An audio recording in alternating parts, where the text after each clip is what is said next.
I was sitting in the dark when she said it. Your money is mine. Do you understand? Just like that. Pulled.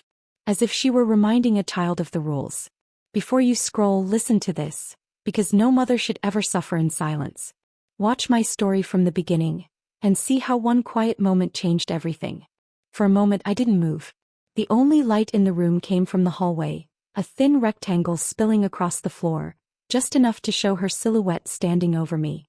Her arms were crossed, her chin lifted in that familiar way, like she was checking whether I would obey. I didn't answer her. I just looked at her the way old women do when they finally stop pretending to be confused. Calm, steady. Not broken the way she thinks.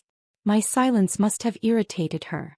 She clicked her tongue and stepped closer, her shadow stretching across the carpet until it touched my feet. It was 7:42 p.m.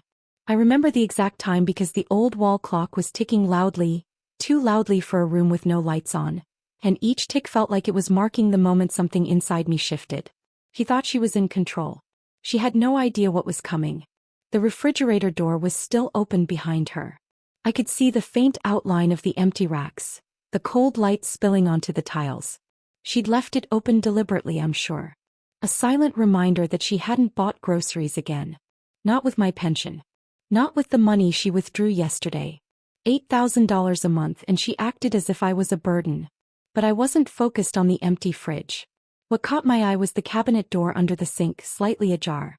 Inside was the little metal box I kept hidden behind old cleaning bottles. A box she never bothered to check because she assumed I couldn't hide anything from her. She didn't know I still had keys she never found. But I didn't look toward it for long. I didn't want her to notice. She took a small step closer, heels tapping sharply against the floor. She always wore heels inside the house, even at night. She said it made her feel powerful. I used to think it was silly, but now I understood. People like her needed the sound of control. Did you hear me? She asked, lowering her face to meet mine. Your money is mine. That pension you get. I manage it now. You only eat what I give you. You use electricity when I decide. That's how things work. Her breath smelled faintly of mint and coffee. She'd been drinking again. Not alcohol, she never touched that. But coffee had become her tool. She drank it to stay awake, to stay alert, to stay ahead. She believed she was always one step in front of me. But she didn't know I wasn't following her anymore. Just then the front door opened. A gust of cold evening air rushed into the hallway, carrying the scent of winter. My daughter's voice echoed softly as she stepped inside. Mom. The moment my daughter-in-law heard her voice, her shoulders stiffened. She straightened up and flipped her hair back, wiping the irritation off her face and replacing it with a sugary, innocent smile. She turned toward the hallway. Oh. You're home early. My daughter stepped into the doorway, her eyes adjusting to the dimness. The first thing she noticed was me sitting alone in the dark. Her eyebrows pulled together, but she didn't say anything right away. She was scanning the room, the empty shelves, the unplugged fan, the closed curtains, the cold tea mug still on the table beside me. Then her eyes shifted to my daughter-in-law. What's going on? She asked quietly. My daughter-in-law chuckled, waving her hand as if brushing away dust. Your mom likes sitting in the dark. She says it relaxes her. I was just checking on her. I watched my daughter's face carefully. She didn't look convinced. Her gaze dropped to the refrigerator still hanging open. Then she looked at the fan cord lying on the floor unplugged. Then at me. Mom, she said slowly, when did you eat last? Before I could answer, my daughter-in-law stepped in front of her. She had lunch. He forgets sometimes. You know how she is. My daughter didn't respond. Instead, she reached up and removed her earrings, 2 small gold hoops she always wore when she was in a hurry. She placed them gently in her pocket. It was such a small movement, so quiet, so natural, but in our family removing earrings meant one thing. She was getting ready to confront something. Or someone. The heater made a low clicking sound as it cooled. The house felt colder than it should. My daughter crossed her arms, still studying the room, taking in details my son had never bothered to notice. She wasn't loud. She wasn't dramatic. She just walked toward me, knelt slightly and placed her hand on my knee. Her touch was warm in a room that felt like winter. Mom, she whispered, why is the house so cold? I opened my mouth, but before I could speak, my daughter-in-law answered with a bright, artificial laugh. Oh, electricity is expensive these days. We're being responsible. Saving energy. My daughter turned her head slowly, her expression unreadable. So you turned everything off? It's good for her, my daughter-in-law insisted. Something in my daughter's face changed. Her voice softened but her tone sharpened. Mom, she said again, did she shut the heater off? Or did you? My daughter-in-law flinched. Just for a second. But I saw it. I saw my daughter see it too. She didn't look at me this time. She stepped past my daughter-in-law and walked toward the fridge, placing her hand on the door. She pulled it open wider and stared silently inside. The empty rack spoke louder than anything. She closed the fridge slowly, her fingers lingering on the handle. Then she turned back toward us. Mom, she said again, what's going on here? This time she wasn't asking for information. She was inviting me to tell the truth. My daughter-in-law realized it too. Her cheerful expression cracked. Don't start. She's being dramatic, she snapped. My daughter took one step toward her. The air seemed to freeze. Don't talk for her, she said. My daughter-in-law opened her mouth, probably to yell, probably to defend herself, but my daughter cut her off. Move, she said quietly. It wasn't a request. My daughter-in-law stepped aside, visibly shaken. My daughter pulled a chair next to me and sat down, facing me directly. The hallway light cast a soft glow on her face, highlighting the worry in her eyes. Mom, how long has she been doing this? The question felt like a door opening. A door I wasn't sure I was ready to step through. The old me, the frightened, tired, dependent version she forced me to be, wanted to look away. But the woman inside me, the one she underestimated, lifted her chin instead. I inhaled slowly. The air tasted like dust and old coffee. She leaned closer. Tell me, she whispered. My daughter-in-law took a half step forward like she wanted to stop the conversation, but my daughter didn't even look at her. Her voice dropped lower, calmer, steadier, almost frighteningly controlled. Who turned off the heater, Mom? I took another breath. My daughter squeezed my hand. Outside, a car drove past, headlights flashing briefly through the curtains before disappearing. Inside, the ticking of the wall clock grew louder. I parted my lips, ready to speak. But before I could say a single word, my daughter-in-law slammed her hand against the kitchen counter. The sound echoed through the whole house. My daughter stood up instantly. Not frightened. Not startled. Prepared. She turned slowly, facing my daughter-in-law head-on. And for the first time that night, the woman who claimed she controlled everything looked genuinely afraid. My daughter took one step forward, standing between me and her. Don't touch anything, she said sharply. And don't say another word. My daughter-in-law blinked, confused, defensive, trembling. My daughter leaned slightly closer and said in a voice I had never heard from her before, I'm done watching you treat my mother like this. The room fell into complete silence. That is where this part of the story ends. Right there. In that charged, breathless moment. My daughter standing protectively in front of me. My daughter-in-law frozen with guilt. And me finally ready to stop staying silent. When my daughter said those words, I'm done watching you treat my mother like this. The room went still. My daughter-in-law blinked as if the walls had shifted around her. She wasn't used to anyone challenging her, especially not someone who spoke calmly instead of screaming. But my daughter didn't argue. She simply turned toward me again, offering her hand. Come on, Mom, she said softly. Let's get you out of the cold. She didn't grab me or rush me. She just waited. Patiently, the way she used to wait when I struggled to climb the stairs after my surgery. I placed my hand in hers, letting her help me stand.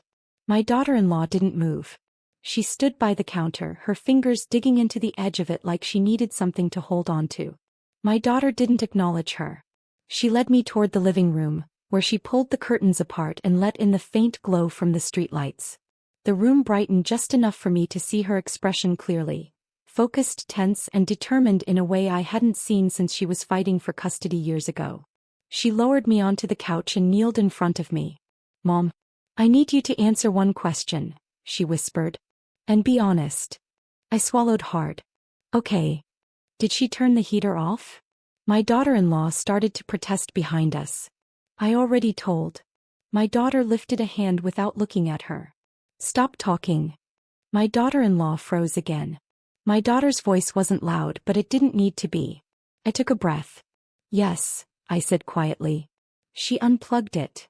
My daughter nodded once. Not surprised. Not shocked. Just confirming something she had already guessed. Then she stood up, and that's when everything began. She walked straight to the heater cord and plugged it back in. It clicked softly as it restarted, the warm hum filling the room again. Something about that small sound broke the silence that had been sitting on my chest for weeks. My daughter turned back to me. "I'll be right back," she said gently. "Stay here." She didn't raise her voice. She didn't point fingers. She simply walked into the kitchen with the same calm you might use when looking for a misplaced recipe card. I heard the fridge door open. Pause. Then close again. A moment later, the deep wooden thud of cabinet doors opening and shutting. Then drawers sliding. Paper rustling. Sofsai. The sounds were strange in a house that had been kept too quiet for too long. My daughter-in-law finally spoke, her voice trembling slightly. "What are you doing?" "Looking," my daughter replied. "For what?" she demanded, but her voice cracked on the what. "Evidence," my daughter said simply. I wanted to stand up and go to her, but my legs felt heavy. Instead, I listened to her slow, deliberate movements. When she returned, she wasn't empty-handed. She carried two things: a small notebook, and the brown envelope where my son used to keep our family documents. My daughter sat beside me.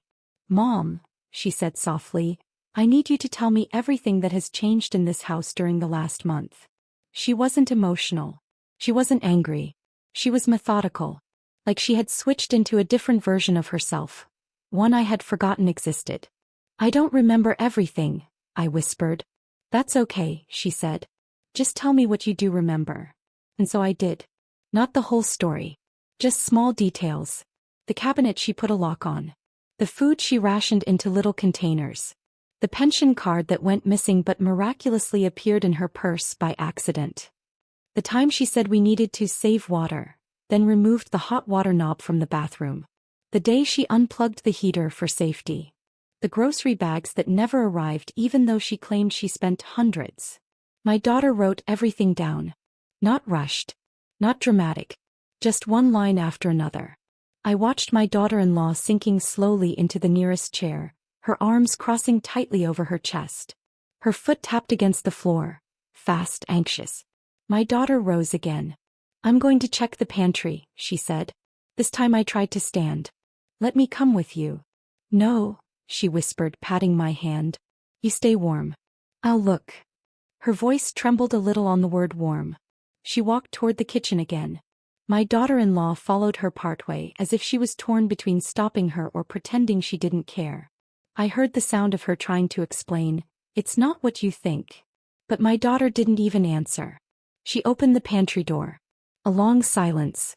Then, "Mom," she called, her voice hollow, "come here for a second." I stood slowly, leaning on the armrest. When I entered the pantry, she stepped aside so I could see. The shelves were almost bare. A few cans. A half-empty jar of peanut butter. A box of crackers. Nothing else. My daughter turned to me. "Did you eat all this week?" I felt embarrassed, ashamed, like a child being scolded for misbehaving. She said we had to ration because the prices went up. My daughter inhaled sharply, but she didn't yell. Instead, she reached up, touched my cheek lightly and said, "It's okay. We'll fix it." My daughter-in-law muttered behind us, "You're overreacting." But my daughter didn't even give her the dignity of a glance. Then something happened that changed the entire direction of the night. My daughter leaned closer to the wall, examining something near the pantry door frame. She squinted, brushing her fingers over a small metal piece half hidden behind hanging aprons. "Is this a lock?" she asked slowly. My breath caught. She tugged slightly and a tiny latch clicked. A lock. A lock that had been installed while I was in the living room watching TV one afternoon. My daughter ran her thumb over the metal. "So she was locking you out of your own pantry." My daughter-in-law finally snapped. "It's not like that. He forgets things.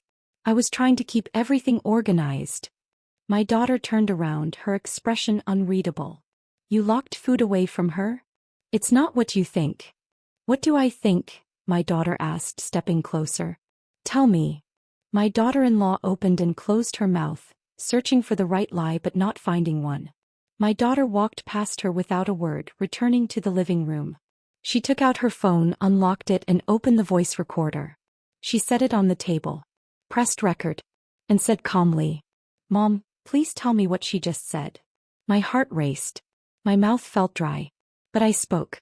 She said the money was hers. She said she controls everything. My daughter-in-law gasped. "You twisted my words." "No," my daughter said quietly. "I heard them." The recorder kept running. From that moment on, my daughter became a collector of truth. She didn't shout. She didn't accuse. She just observed. She checked the electric meter outside and took photos of the readings. She opened the bathroom cabinet and found the missing hot water knob hidden behind towels. She looked inside the laundry basket and found the grocery list I had written weeks ago, crumpled up and never used. Every discovery made her quieter, not louder. And every discovery made my daughter-in-law more defensive. "You don't understand what it's like," she snapped at one point. "Your mother is, she needs supervision." My daughter turned to her, eyes narrowed. Supervision? Or control? My daughter-in-law hesitated. "I'm helping her." My daughter leaned in, her voice barely above a whisper. "Show me one thing you've done to help her." The silence that followed was devastating. Later that night, after checking every room, every drawer, every cabinet, my daughter returned to me with a small, tired smile. "Mom," she said gently, "I need your old financial papers." I hesitated. "They're in the box under the sink." She nodded. "I figured. Let's get them." We walked together. My knees trembled as I knelt beside her. She pulled the metal box out, dust gathering on her fingers. She opened it slowly, like she already knew what she would find. Bank statements. Pension slips. Old envelopes. The letter from the bank offering me online access. The one my daughter-in-law told me to ignore because it's too complicated for you. My daughter flipped through everything, her face changing with every page. She wasn't just angry. She was devastated. She placed her hand on mine. "Mom, don't worry. I'm here now." Something in me broke. Not in the way she feared. Not in the way my daughter-in-law hoped. It broke open. Like a window finally being unlatched. For the first time in months I felt air. My daughter closed the box, hugged it to her chest and whispered, "Tomorrow, we start gathering real proof." Her voice was soft. But her resolve was steel. And that was the moment I realized. She wasn't just my daughter. She was my witness. My defender. My quiet storm. And my daughter-in-law had no idea what was coming. And for the first time in months, neither did I. That night, after she slammed her bedroom door and pretended to go to sleep, my daughter stayed awake. She sat at the dining table with a small lamp on, the only warm light in an otherwise tense house. I watched from the couch, my blanket wrapped around my shoulders, the heater making a soft humming sound in the corner. My daughter didn't talk much. She just kept reading those papers from the metal box, her eyes moving line by line, her lips tightening every time she found something new.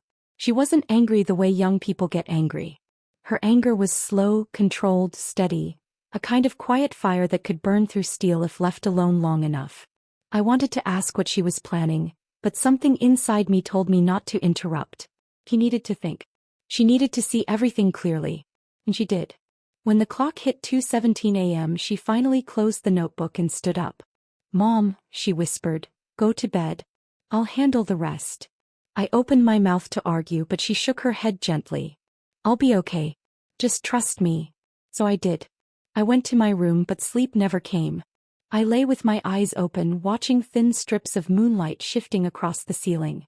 I could still hear faint sounds from the dining room, pages turning, soft footsteps, the click of her phone camera capturing pictures of every document.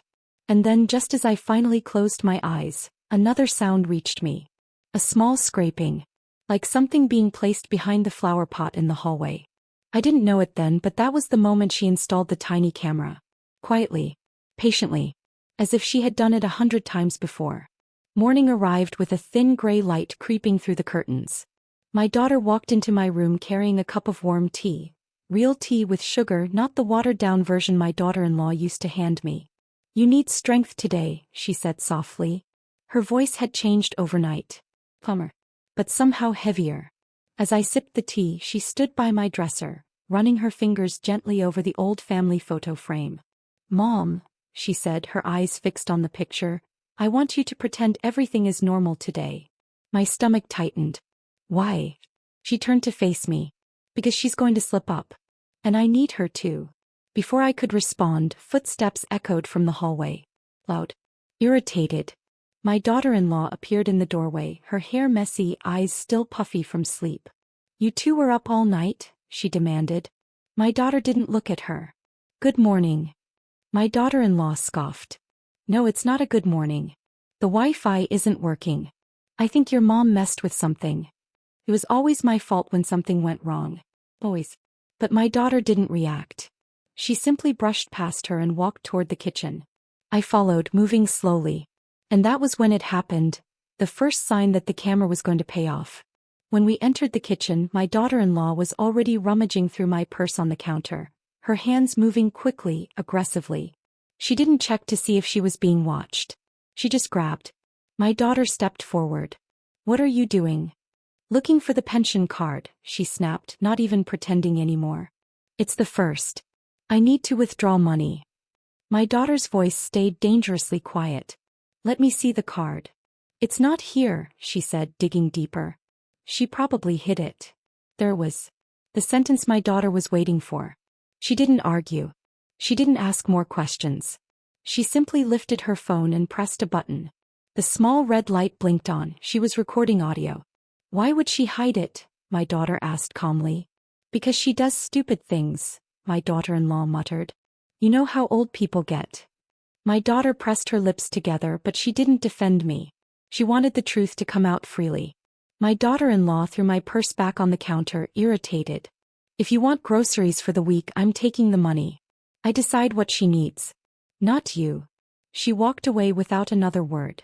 My daughter watched her leave, her expression cold. Then she tapped her phone and stopped recording.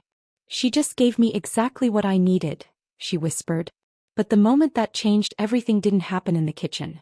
It happened after lunch, if you could even call it lunch. My daughter-in-law reheated last night's leftovers, dropped 2 spoons onto the table and left without sitting down.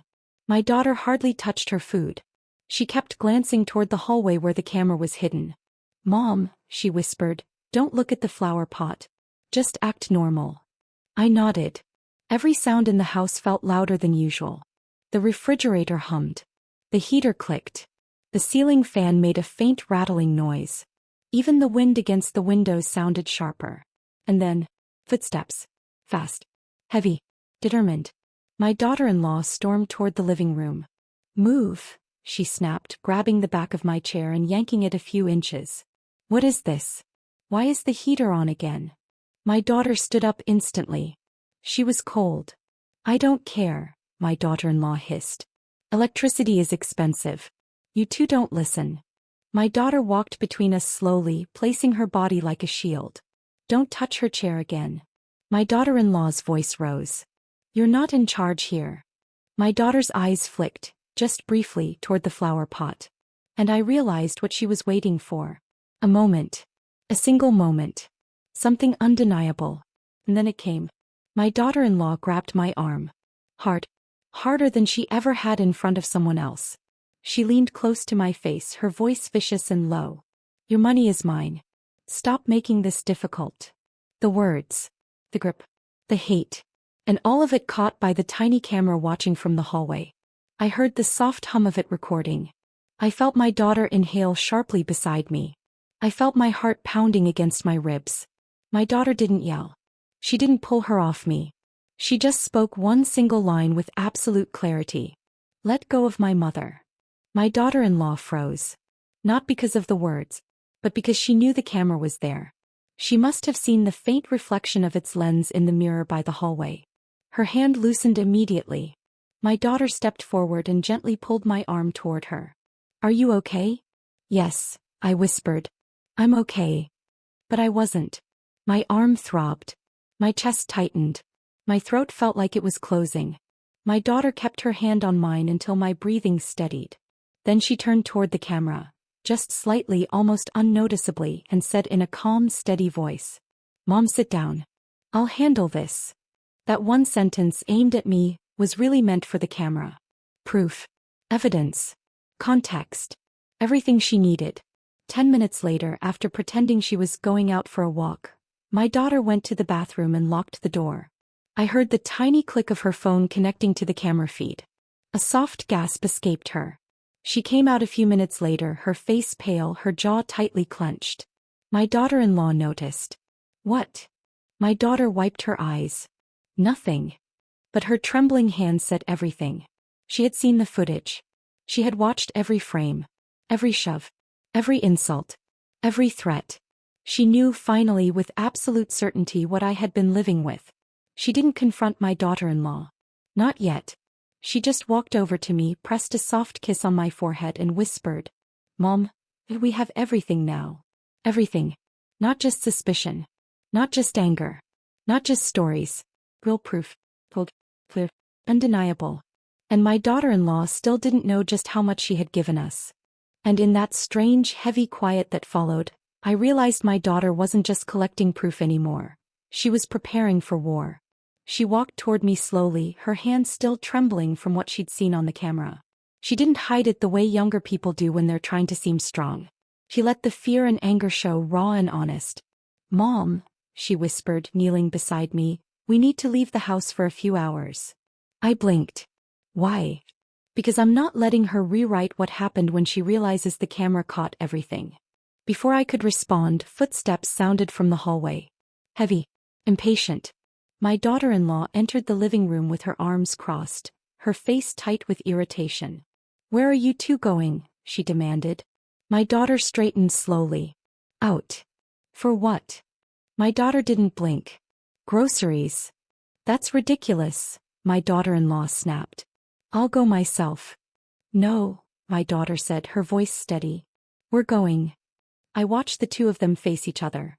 My daughter standing tall and calm, my daughter-in-law shifting nervously, her eyes darting toward the hallway where the camera was hidden. She still wasn't sure. She didn't know whether we had seen anything yet. That uncertainty was the only thing holding her together. My daughter grabbed her coat. "Mom, get your sweater." I stood without arguing. My legs were shaky, but the decision felt right. As I reached for my sweater, I caught a glimpse of my daughter-in-law's face. Tight, uneasy, like she could feel the ground beneath her starting to crack. She didn't follow us out the door. But she watched. And that was enough. Outside, the cold air hit me first. A sharp, biting wind that made my eyes water. My daughter placed her arm around mine, guiding me down the driveway. The street was quiet, the sky heavy with gray winter clouds. We didn't talk until we reached the car. Only when the doors were closed did my daughter exhale long and slow. "Mom," she said quietly, "we're going to the women's center." My heart thudded in my chest. "For what?" "To report what she did," she answered. "To get help. To document everything legally. We're not waiting another day." I swallowed hard. "Are you sure?" She reached over and held my hand. I've never been this sure in my life. The drive was silent except for the heater blowing warm air into the car. I watched the houses pass by. Familiar homes, familiar lawns, people walking dogs and carrying groceries as if life was normal. It felt strange how ordinary the world looked when our world felt like it was cracking open. When we pulled into the parking lot of the women's center, I hesitated. The building was plain, beige walls, a faded sign, a row of cars. Nothing about it looked powerful or comforting. Yet my daughter squeezed my hand gently. "You're not alone," she whispered. Inside, the center smelled faintly of lemon cleaner and warm coffee. A woman at the front desk looked up, her expression instantly softening. "Can I help you?" she asked. My daughter stepped forward. "Yes. My mother needs to speak to someone about elder abuse." The woman nodded, her voice gentle. "Come with me." A counselor named Marissa led us into a small room painted in calm shades of blue. She offered us water, tissues, and time to settle. When she finally spoke, her tone was patient, steady. "Tell me what happened," she said. My daughter looked at me, giving me the choice. And so I told her. Not everything. Not the long months of small humiliations, not the days where I sat alone in the cold, but the pieces that mattered most. The grabbing. The rationing. The threats about money. The heater. The pantry lock. And finally the words she said, "Your money is mine." Marissa's pen stopped moving. She looked up slowly. "This is serious." My daughter nodded. "We have video." A silence fell over the room. Video. Marissa repeated. Yes, my daughter said. From a camera we installed yesterday. Marissa leaned back in her chair. That changes everything. She explained the process. The forms, the statements, the protections, the possibilities of emergency orders. My daughter listened intently, asking questions calmly but firmly. Can she take money out? No. Can she enter the bank with forged permission? Not after we file this. Can she be charged if the video shows physical aggression? Yes. Each answer seemed to lift a weight from my chest. When we finished the paperwork, Marissa handed us a small packet. Take this to the bank today, she said. And if you feel unsafe at home, call us. We'll help. My daughter thanked her and we left. I didn't expect what came next. She drove straight to the bank. The bank lobby was warm, filled with the soft hum of printers and the quiet murmur of customers. My daughter guided me toward one of the manager's offices. A man in his 40s with glasses and kind eyes looked up. How can I help you? My daughter placed the packet from the Women's Center on his desk. We need to secure my mother's accounts. He opened the folder and scanned the documents, his face growing more serious with each page. Ma'am, he said, turning to me gently, did someone else have access to your pension deposits? I nodded. She took my card. And did she withdraw funds without your consent? My daughter answered for me. Yes. He leaned back and exhaled. All right. We'll begin by freezing any secondary access. Do you know the name of the person who used your card? My daughter said it. And something shifted in the manager's expression. A slight tightening, a recognition, maybe even concern. We've had issues with her before, he said carefully. My daughter stiffened. What kind of issues? I can't disclose details, he said, but this isn't the first complaint involving financial misconduct. A chill ran through me. My daughter leaned closer. Is her name flagged? He hesitated, then nodded. For internal review, yes. That was the first tiny crack. The first hint that we weren't the only ones she had wronged. The manager printed forms, asked me to sign them and set new protections on every account. He also added something new, something my daughter hadn't asked for. From today forward, he said, any changes to your account will require your physical presence and 2 forms of identification. No exceptions. My daughter's shoulders dropped as relief washed over her. Thank you, she whispered. We left the bank shortly after, but I could feel something different inside my daughter. A sharper edge, a new clarity. She wasn't just protecting me anymore. She was building a case.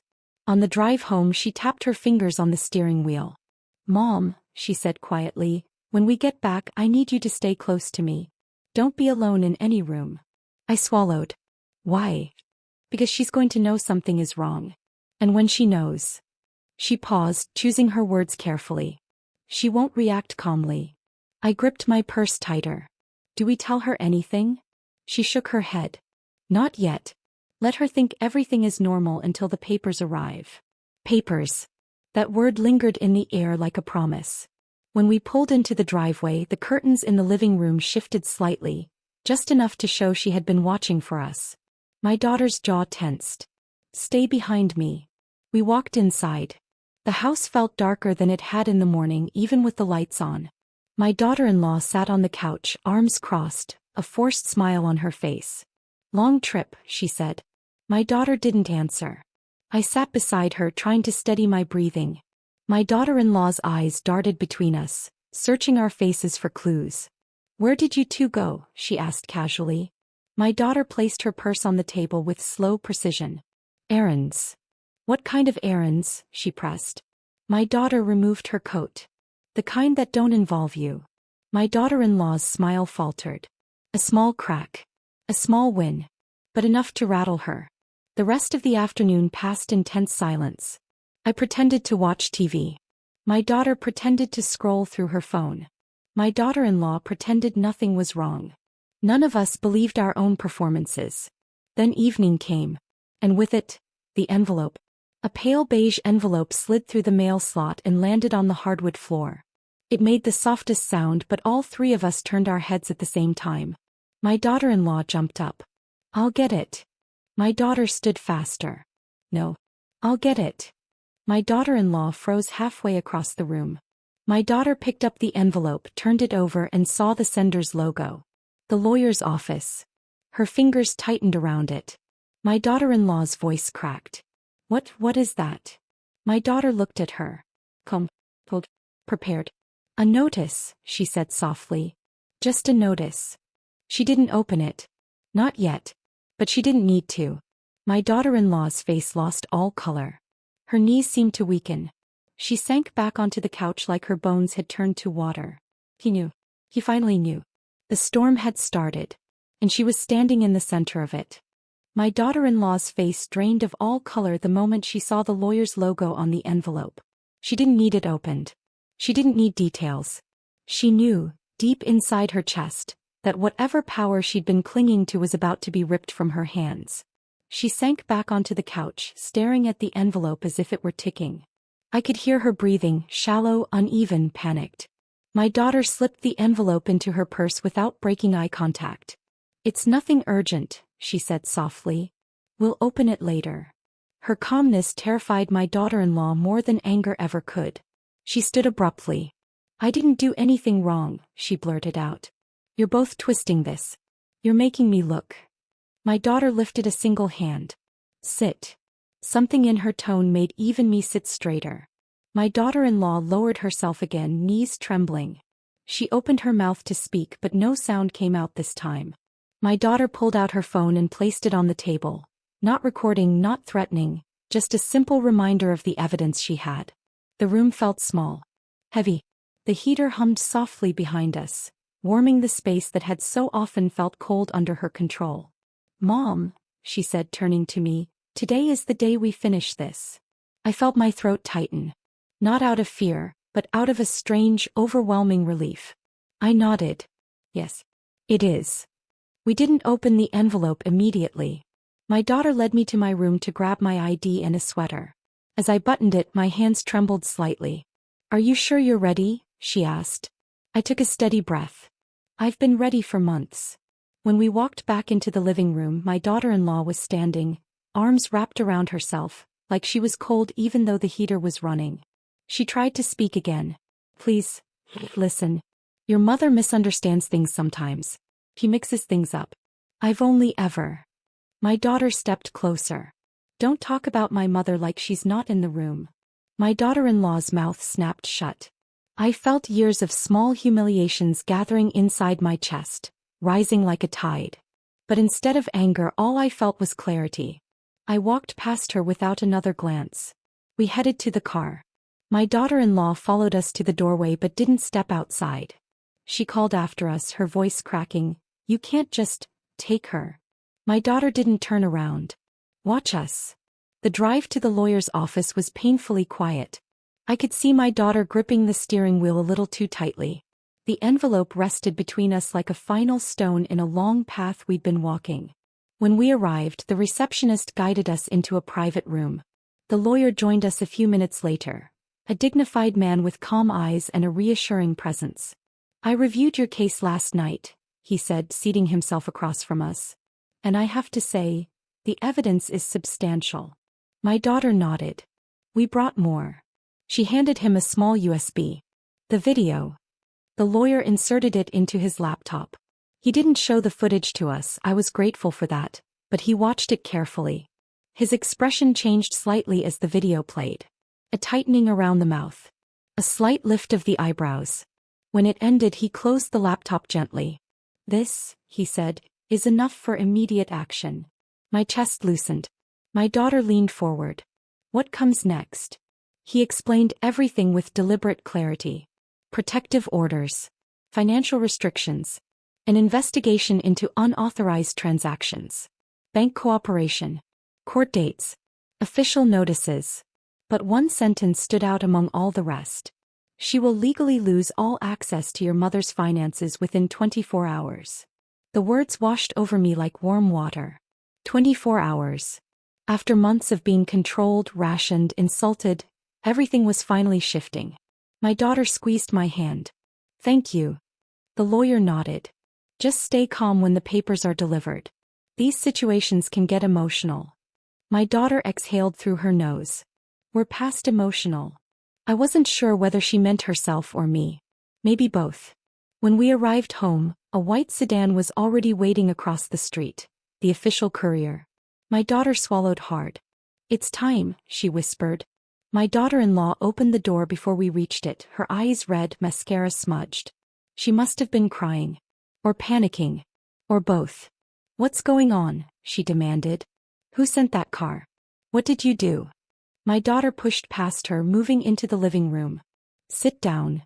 "I'm not sitting. This is your last chance to listen quietly." My daughter-in-law collapsed into the armchair. Her hands shook uncontrollably. The doorbell rang. My daughter opened it. The courier stepped inside, asked for her name, and handed her the official packet. "For you," he said with a polite nod. My daughter took it, closed the door, and walked toward my daughter-in-law with the packet held between two fingers as if she were delivering a truth neither of us could speak aloud. My daughter set it gently on the coffee table. My daughter-in-law stared at it, then back at us, panic rising into her voice. "What is that?" "Open it," my daughter said quietly. He didn't. Her hands hovered over it but never touched it. My daughter finally pushed it closer to her. "Open it." With trembling fingers she tore the seal. I watched her eyes as they scanned the first page. Confusion. Then fear. Then disbelief. And then, the collapse. "No," she whispered. "No, this isn't fair. You can't, this is wrong. I didn't, why would you?" My daughter spoke softly. "Because you crossed a line." My daughter-in-law looked at me, desperate. Tell her I never meant harm. Tell her I took care of you." I stood slowly, feeling a steadiness I hadn't known in a long time. "You didn't take care of me," I said. "You controlled me." Her tears spilled. "I was trying to help." My daughter stepped closer. "Help? You locked food away from her. You unplugged the heater. You used her money without permission. You grabbed her." She shook her head violently. I didn't mean." "You meant every word," my daughter said. "We have it on video." Silence. She covered her face with her hands, sobbing loudly now. "I'm losing everything," she choked. My daughter looked at her steadily. "Yes. You are." It wasn't cruel. It wasn't angry. It was a simple truth finally spoken aloud. The rest happened quickly. He packed a bag with shaking hands. My son wasn't home yet, and I wondered how he would react when he discovered the truth. But that, I knew, wasn't my burden anymore. My daughter watched her from the doorway, arms folded. As my daughter-in-law zipped her suitcase, she paused, tears streaming down her face. "I loved this house," she whispered desperately. My daughter replied, "You loved the power you had in it." And that was the end. She walked toward the door, suitcase dragging behind her. Just before stepping out, she turned to me with one last attempt at guilt. "You needed me," she said. I surprised myself with how steady my voice was. "No," I replied. "I survived in spite of you, not because of you." Her lips trembled. She opened her mouth, then closed it again. A second later, she walked out without looking back. The door clicked shut. It was the softest sound, but it felt like thunder. When she was finally gone, my legs weakened and I sank into the armchair. My daughter came to me, kneeling again like she had on the first day this began. "Mom," she whispered, "it's over. You're safe now." I felt tears slip down my cheeks, not from sadness but from the weight lifting off me. The house felt warmer, brighter, airier. "Thank you," I whispered. "For everything." She shook her head gently. "No. You did this. You told the truth. You stood up." I laughed softly. "Not alone." "No," she agreed. "But you still stood." She sat beside me and for a long moment neither of us spoke. The heater hummed. A car passed outside. The world moved on. But inside that living room something had changed forever. I wasn't the same worn-down, silenced version of myself. I was a woman who had taken her life back. And as the evening sun spilled through the window, washing the room in gold, I realized the real twist was not what she lost. It was what I finally regained. My voice. My dignity. My freedom. And that is what stayed with me long after the door closed. The day she lost everything was the day I got everything back. Thank you for listening to my story. If you believe every mother deserves respect, support, and a voice, subscribe. Your support helps me share more stories of strength, survival, and quiet justice.